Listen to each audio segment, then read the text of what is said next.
Nah, pada subtopik kali ini kita akan membahas beberapa learning point, yaitu yang pertama, overview impaksi gigi molar 3 dan operkulum. Kedua, definisi, indikasi, kontraindikasi operkulektomi. Lalu yang terakhir terkait teknik dasar prosedur operkulektomi. Pada learning point yang pertama, kita akan membahas terkait overview impaksi molar 3 dan operkulum. Teman-teman harus mengetahui terdapat beberapa klasifikasi impaksi dari gigi molar 3 menurut Pell and Gregory. Ada kelas 1, di mana dimensi mesiodistal gigi molar 3 berada pada anterior terhadap ramus anterior. Kelas 2, jika setengah dari mahkota tertutup tulang ramus anterior. Kelas 3, jika seluruh mahkota berada posterior terhadap ramus anterior. Nah, untuk pembagian kelas 1, kelas 2, dan kelas 3-nya, teman-teman dapat lihat seperti pada gambar yang ada di layar. Selanjutnya, selain kelas-kelas tersebut, terdapat klasifikasi impaksi dari gigi molar 3 menurut Pell and Gregory, yaitu berdasarkan ABC-nya. Untuk kelompok A, itu menandakan posisi permukaan oklusal gigi molar 3 sejajar dengan gigi molar 2. Lalu posisi B artinya permukaan oklusal gigi molar 3 berada di antara bidang oklusal dan garis servikal dari gigi molar 2.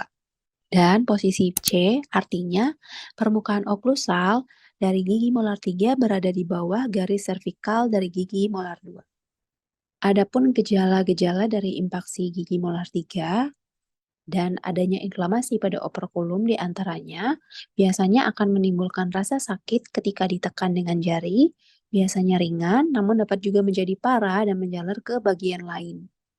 Lalu dapat menyebabkan trismus, jadi pasien tidak bisa membuka rahang lebih dari beberapa milimeter, disertai dengan rasa yang tidak enak dalam mulut karena pus yang keluar dari bawah flap gingiva dan dapat juga disertai dengan keadaan demam. Selanjutnya, untuk tanda klinisnya diantaranya gigi yang erupsi sebagian, lalu terdapat lesi berwarna kemerahan disertai bengkak atau udem dan mengeluarkan nanah di sekitar gigi yang erupsi sebagian. Lalu bisa juga disertai pembengkakan hingga ke ekstraoral seperti pada pipi di area sudut rahang.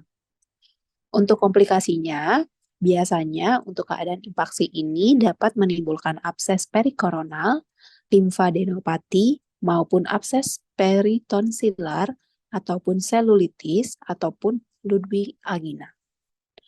Selanjutnya, pada learning point kedua, kita akan membahas terkait operkulektomi.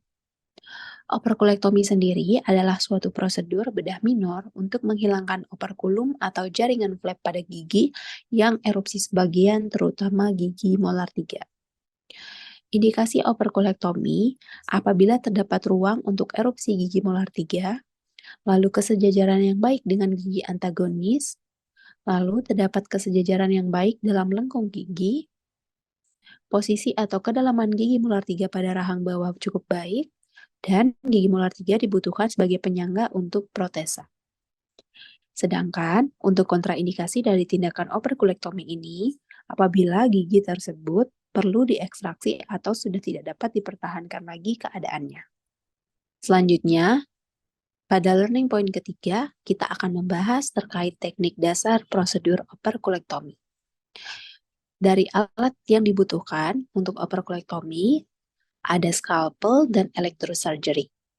Lalu, untuk prosedur operkulektomi, yang pertama, melakukan anestesi lokal. Biasanya di sini operator akan melakukan anestesi blok nervus alveolar inferior untuk gigi molar rahang bawah. Selanjutnya, operator akan melakukan insisi pada daerah yang akan dioperkulektomi.